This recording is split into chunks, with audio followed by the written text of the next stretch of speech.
Ja sam svjetlost svijeta, govori Gospodin.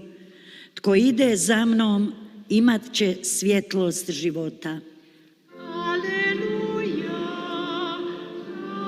aleluja,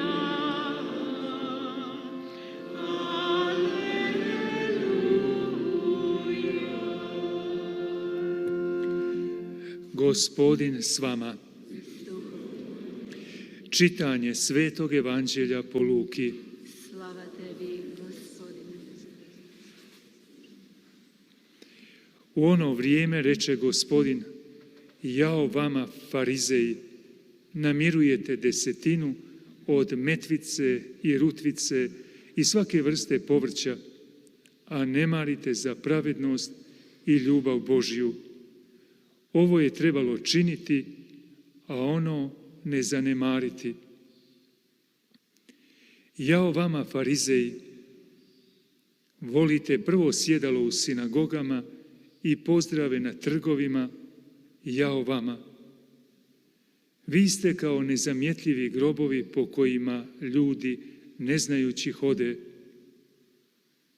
Na to će neki zakonoznanac: Učitelju, tako govoreći i nas vrijeđaš. A on reče: I jao vama, zakonoznanci, tovarite na ljude terete nepodnosive, a sami ni da ih jednim prstom dotaknete. Riječ Gospodnja. Slava tebi, Kriste. Evo, jučer smo čuli o Evanđelju. 어제 복음에서 들은 말씀은 예수님께서 한 바리사이로부터 오찬 초대를 받으신 모습이었습니다. 그런데 청결 예식을 하지 않고 식탁에 가서 앉으셨다고 바리사이는 즉시 예수님에게 항의를 합니다. 그 순간 예수님께서 그 기회를 잘 이용하셔서 설명하시는 부분이 있었습니다. 즉, 그 바리사이에게 그의 영원한 상태가 어떤지를 말씀해 주셨습니다. 오늘도 예수님께서는 지속적으로 이런 말씀을 하시는데 어제 그 바리사이가 아니라 그 바리사이 그룹들에게 하시는 말씀입니다. 너희 바리사이들아 라고 말씀하셨습니다. 예수님을 받아들인 사람들도 있고 그렇지 않은 사람들도 있었습니다. 예수님께서 식탁에 앉으시면서 그 영원 상태를 말씀해 주셨습니다. 우리도 그렇습니다. 예수님께서 우리들 안에 오셔서 우리들의 영원 상태를 보아주십시오라고 허락해야 합니다.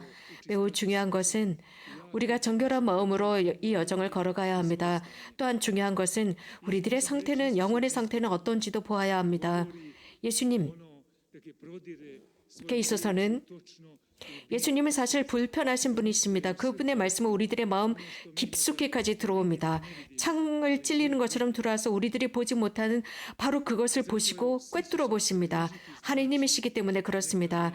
예수님과 함께한다라는 뜻은 그렇기 때문에 깜짝 놀랄 일들이 종종 일어난다는 뜻입니다. 물론 우리들의 마음에 여러 가지 많은 것들을 지니고 살면서도 보지 못합니다. 그러나 정결한 마음으로 성숙한다면 그 하느님의 말씀 속에서 사는 것입니다. 예수님께서 하시는 말씀은 우리들의 영혼을 위해서 매우 유익한 것입니다. 절대적으로 유익한 것입니다. 우리들의 영혼을 위해서입니다. 우리들의 정신과 영혼과 육신을 위해서 절대적인 중요성을 지니고 있습니다. 오늘 예수님께서 바리사이들에게 하시는 말씀, 경고성의 말씀입니다. 그들이 하고 있는 외적인 모습들, 겉으로 드러나는 것들, 그래서 특별히 11조에 관해서 말씀하십니다. 11조라고 하는 것은 율법에 기록되어 있었습니다. 모든 유대인들이 해야 하는 아주 중요한 제스처였습니다. 왜냐하면 하나님께서는 이렇게 11조를 내므로써 예를 들어서 밀, 포도주, 기름 등등에 대한 11조가 있습니다. 이 11조를 가지고 성전을 운영하고 성전을 관리하고 성전에 있는 사람들을 도왔습니다. 그런데 이 바리사이들은 그 이상의 것들을 요구하고 있었습니다. 예를 들어서 향초에도 11조를 붙였습니다.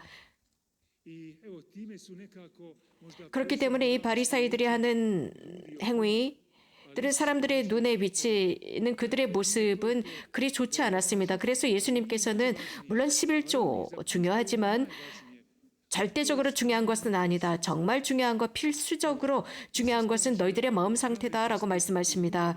그러면서 예수님께서는 의로움과 사랑에 관해서 말씀하십니다. 그들의 삶에서는 자주 부족한 것이 있었습니다. 그들의 주장 속에는 사랑이 없었습니다. 의로움도 부재하고 있었습니다. 우리는 가끔씩 어떤 현실, 즉 이런 바리사이들처럼 현실성을 잊고 살아갈 수가 있습니다. 우리들 자신을 보면서 이것은 어떤 특정한 사람들에게만 해당되는 것이 아니라 우리들 모두에게 해당되는 말씀입니다. 예를 들어서 어떤 현실을 우리는 잘 보지만 그 외 다른 것들은 매우 소홀히 하는 경향이 있습니다. 실제로 이런 일이 일어나지 않습니까? 예를 들어서 원수를 맺는 일들, 주변에 살고 있는 사람들, 예를 들어서 도둑질을 한다거나 그 외 많은 여러 가지 일들이 일어납니다. 여러 가지 많은 상황들, 정말 좋지 않은 그런 상황들에 처할 수 있습니다. 그래서 그런 사람들을 향한 사랑이 부족할 수가 있습니다. 함께 살아가는 사람들에 대한 사랑이 결핍될 수 있고 만나는 사람들에게도 마찬가지입니다. 하지만 또 다른 부분에 있어서 우리는 겉으로는 좋은 면을 보이고 싶어 합니다. 즉 사랑이 부족하고 의로움이 부족하면서도 겉으로는 사람들에게 잘 보이고 싶어 합니다. 그래서 사람들이 칭찬을 듣고 싶어 합니다. 나는 기도합니다. 하지만 주일 미사는 가지 않아요. 라고 말하는 사람들도 있습니다. 가끔씩 저는 미사에 참여합니다. 1년에 한 번 정도 참여합니다. 그래서 하지만 매 주일 미사는 참여하지 않습니다. 라고 하는 사람들도 있습니다. 우리들도 이런 식으로 어떤 현실 속에서는 무엇인가 잃고 살아가는 경우가 있습니다. 예를 들어서 누군가에게 내가 빚을 졌습니다. 혹은 어떤 사람들은 많은 빚을 지고 살아가는 사람들도 있을 것입니다. 그런데 또 어떤 사람들은 그 빚을 갚지 않고 자꾸 속이는 경우도 있습니다. 성당에 다닙니다. 성당에 와서도 팔짱을 끼고 서 있는 사람들이 있습니다. 그런 모든 사람들에게 정말 중요한 필수적인 것이 있다라고 말씀하십니다. 이웃과의 관계입니다. 도움을 필요로 하는 사람들과의 관계입니다. 그래서 우리들의 마음을 자주 정결하게 할 필요가 있습니다. 또 다른 것이 있는데 그 결과에 관해서 말씀하십니다. 이런 것들은 물론 해야 하지만 다른 것도 소홀히 하면 안 된다라고 말씀하십니다. 이 뜻은 하나님을 전적으로 배척시키고 한 가지만 집중하는 것이 아니라 똑같이 자라야 한다라는 것입니다. 나는 하나님과의 아주 좋은 관계를 갖고 있지만 사람들과는 그리 좋지 못한 관계를 갖고 있습니다. 이것은 잘못된 것입니다. 이것은 예수님께서 분명히 야단치실, 꾸중하실 행위입니다. 또 예수님께서는 너희들은 회당에서 윗자리를 좋아하고 장터에서 인사받기를 좋아한다라고 말씀하십니다. 그들은 아주 사람들로부터 특별한 대우를 받기를 좋아했습니다. 그래서 사람들로부터 칭찬받기를 좋아했습니다. 그래서 칭송받기를 좋아했습니다. 마음의 정결함으로 칭송받는 것이 아니라 겉면을 통해서 칭송받고자 했습니다. 사람들은 그것을 봅니다. 그렇기 때문에 사람들은 그런 사람들을 보면서 더욱 실망하게 됩니다. 마음이 정결하지 못하기 때문입니다. 겉으로만 잘난 척을 하기 때문입니다. 내 외적인 것이 아닙니다. 외적으로 사람들에게 칭찬받고 칭송받기 위해서 자신들의 외적인 것을 갖고 옵니다. 그러나 내 마음은 어떨까요? 내 마음의 상태를 살펴보아야 할 것입니다. 이런 외적인 것을 가꾸고 치장하는 사람들, 예수님께서는 바로 이 부분을 지적하고 계십니다. 우리들의 마음에 질서가 잡혔느냐라고 묻고 있습니다. 더러워졌습니다. 마음은 더러워졌기 때문에 무엇인가를 해도 그것은 더럽기 마련입니다. 그렇기 때문에 예수님께서 예를 드셨습니다. 그래서 드러나지 않는 무덤과 같다고 했습니다. 겉으로 보기에는 굉장히 잘 치장되어 있고 멋있는 무덤이지만 그 속에는 시신이 썩고 있는 무덤입니다. 바로 우리들의 영혼이 이렇지 않은지 살펴봐야 합니다.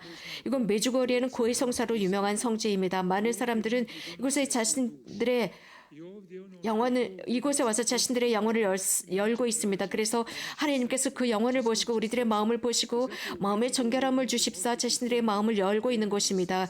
이건 메주거리에서 영혼과 마음을 열고 고해성사를 받고 우리들이 정화됩니다. 그렇게 함으로써 우리들의 마음이 영원히 썩어가는 무덤이 되지 않을 수 있습니다. 우리들의 마음, 그래서 고해성사를 통해서 우리들의 마음을 치유받을 수 있고 우리들의 마음은 또 다른 기쁨을 얻을 수 있는 것이 바로 이건 메주거리에라는 성체입니다. 여기 율법학자가 등장합니다. 율법학자가 예수님께 나섭니다. 그렇게 하시면 저희까지 모욕하시는 것이다 라고 했습니다. 그러자 예수님께서는 너희 율법 교사들도 불행하다라고 말씀하셨습니다. 왜냐하면 너희가 다른 사람들에게 힘겨운 짐을 지워놓고는 너희는 그 짐에 손가락 하나도 까딱하지 않고 있다라고 말씀하십니다. 꾸짖으시는 거죠. 그들은 모든 것을 다 알고 있기 때문에 가르칩니다. 무엇을 해야 하는지 그들은 잘 알고 가르칩니다. 하지만 그들은 손가락 하나 까딱하지 않고 있습니다. 이론적으로만 알고 가르치는 것입니다. 이러한 상황은 우리들 각자에게도 해당됩니다. 다른 사람들을 볼 필요가 없습니다. 그래서 우리는 우리들의 마음을 위한 작업을 해야 합니다. 그래서 우리들의 이러한 마음이 이런 모든 나약함으로부터 치유받을 수 있도록 해야 합니다. 정말 중요한 것은 하나님께 기도함으로써 이러한 새로운 영혼의 눈을 달라 청해하는 것입니다. 그럼으로써 우리들의 영혼의 아주 작은 움직임도 우리들이 감지할 수 있는 눈을 달라 청해야 합니다. 우리들의 마음에 무엇이 있는지 알아볼 수 있도록 청하는 것입니다. 그렇게 하루 일과를 지내면서 잠깐 멈추는 것입니다. 잠깐 멈추어서 양심성찰을 해보는 것입니다. 내가 하루를 살아가면서 내 마음 안에 우리들의 마음 안에 무엇이 들어갔을까? 어떤 악함이 들어갔을까? 오늘 하루 일과는 내가 어떻게 지냈을까? 내가 어떤 식으로 우리들의 영혼을 훈련하는 것일까? 우리들의 기도는 훈련과 마찬가지입니다. 우리들의 기도, 하나님께서 우리들의 기도를 들어주시지만 우리들의 마음에 많은 부정적인 요소들이 있다면, 즉 우리들의 삶에 많은 고통이 있습니다. 예를 들어서 질병 말입니다. 그래서 우리들의 마음으로부터 출발해야 합니다. 그렇게 할 때 우리들의 신체도 건강을 회복할 수 있고 마음이 치유되었을 때 훨씬 더 빨리 신체적으로 치유될 수 있습니다. 우리는 바오로 사도가 갈라디아인들에게 보낸 서원에서 들은 바가 있습니다. 하나님의 은총제 위에 살고 있는 사람들은 육체적으로도 건강해졌다고 했습니다.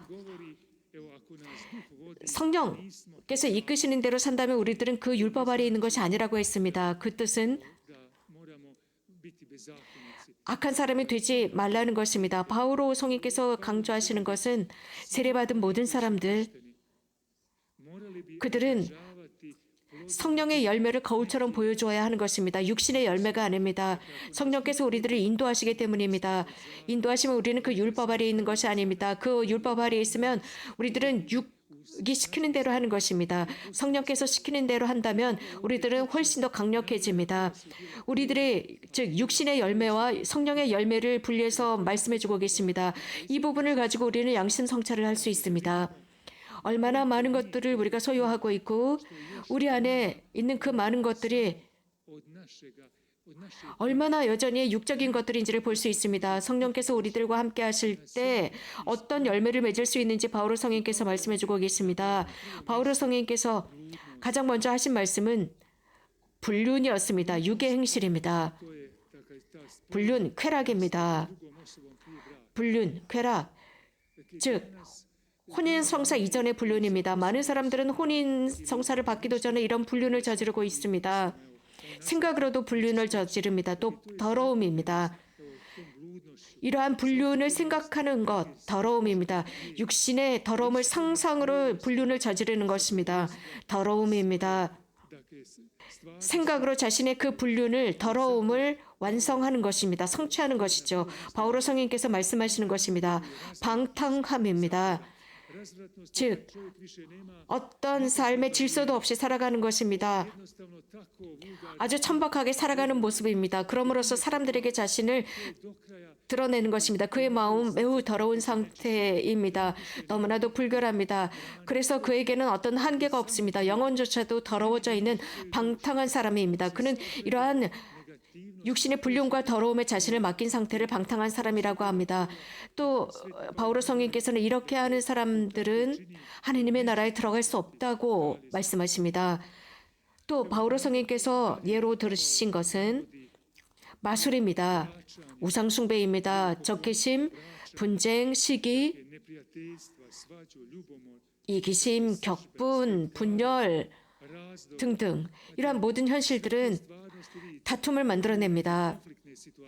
즉 우리가 육신에만 집중할 때 시기나 흥청대는 술판, 만취 등등이 오게 되어 있습니다. 이런 상황은 육신만 위해서 살 때 이런 결과들이 옵니다.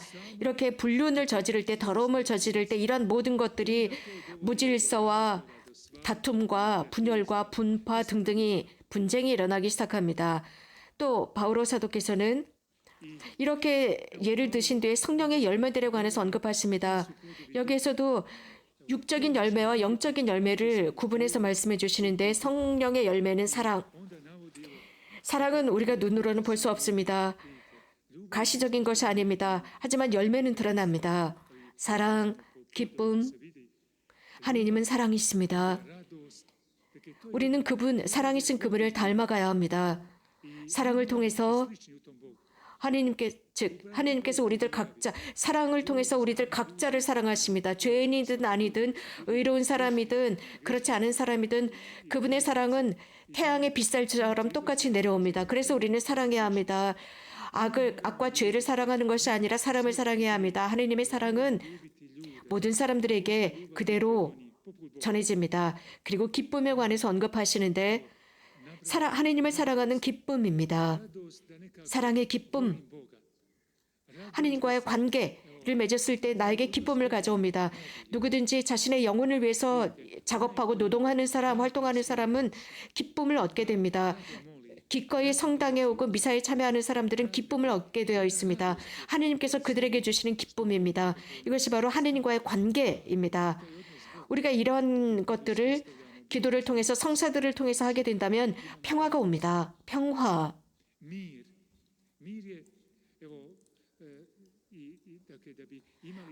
우리가 알아야 하는 것은 죄는 사람의 마음에 불안을 가져다 줍니다. 그래서 마음을 정화해야 합니다. 죄로부터 정화되어야 합니다. 우리가 다른 사람들 앞에서 의로움을 갖기 위해서는 평화가 필요합니다. 그러므로서 우리가 죄를 적대할 때 평화가 옵니다. 마음에 깊은 평화가 옵니다. 인내, 호의, 이런 모든 것들을 우리가 다른 사람들에게 베풀 수 있는 호의입니다. 모든 사람들에게 베푸는 것입니다. 내가 가지고 있는 것을 분배하는 것입니다. 내가 섬김만을 받는 것이 아니라 나도 다른 사람들을 하나님께서 주신 선물로 섬기는 것입니다. 선의, 늘 착함을 보는 것입니다. 착한 것을 찾는 행위입니다. 지속적으로 찾는 것입니다. 즉, 다툼과 분쟁의 상황을 찾는 것이 아니라 선의, 착함을 찾는 것입니다. 성실함, 신의입니다. 하나님께 성실하고 사람들 사이에서도 신의를 지키는 것입니다. 온유함입니다. 온유한 사람, 충동적으로 행동하는 것이 아닙니다. 그리고 자기 자신을 절제할 줄 아는, 컨트롤할 줄 아는 절제, 우리 자신을 절제해야 합니다. 우리들의 육을 절제할 줄 알아야 합니다. 우리 자신을 컨트롤하는 것, 자아절제, 특별히 우리들의 육을 절제하는 것입니다. 이런 모든 것들이 성령께서 우리들에게 주시는 열매입니다. 단 하나님과 협력할 때입니다. 이렇게 할 때 우리들의 이러한 성령의 열매는 우리들의 삶에서 훨씬 더 구체적으로 드러납니다. 하나님께서 원하시는 것이고 또 하나님께서 그렇게 할 수 있도록 우리가 기쁘게 살 수 있도록 주시는 열매입니다. 우리가 기쁘게 살기 위해서는 바로 이런 것을 해야 합니다. 어떤 사람들은 굉장히 기쁘게 사는 것 같습니다. 겉으로는 기쁘게 사는 것 같습니다. 그러나 내 마음이 악하고 독한 사람이라면 사람들은 그것을 금방 눈치챌 것입니다. 그래서 마음부터 기쁘고 깨끗해져야 합니다. 이러한 덕을 지녀야 합니다. 우리들의 마음에 정결함을 지녀야 합니다.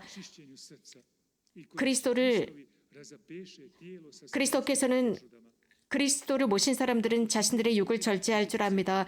성령께서 가르치는 대로 인도하시는 대로 살 때 주님께서 우리들의 마음을 깨끗하게 해주시고 성령께서 우리들의 마음 안에 살아계시며 우리들의 삶 안에서 살아계실 때 빛이 있습니다. 투명해지고 그 사람은 청명해집니다. 그렇기 때문에 형제자매 여러분, 특히 우리가 이건 매주거리를 순례할 때 우리들은 마음을 정결하게 할 수 있는 기회입니다. 성모님께서는 자주 이 부분에 관해서 말씀하십니다. 마음을 다해서 기도해라.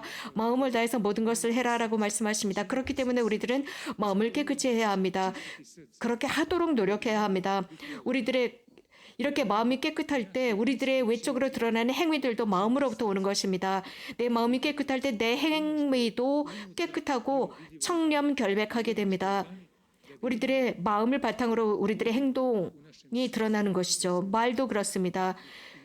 특별히 이 거룩한 미사를 봉헌하면서 우리들의 나약함을 이 제대 위에 봉헌합시다.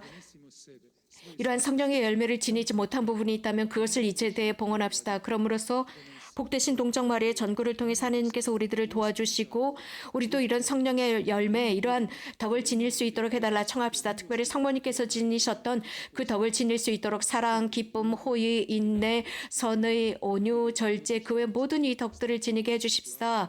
간절히 청합시다.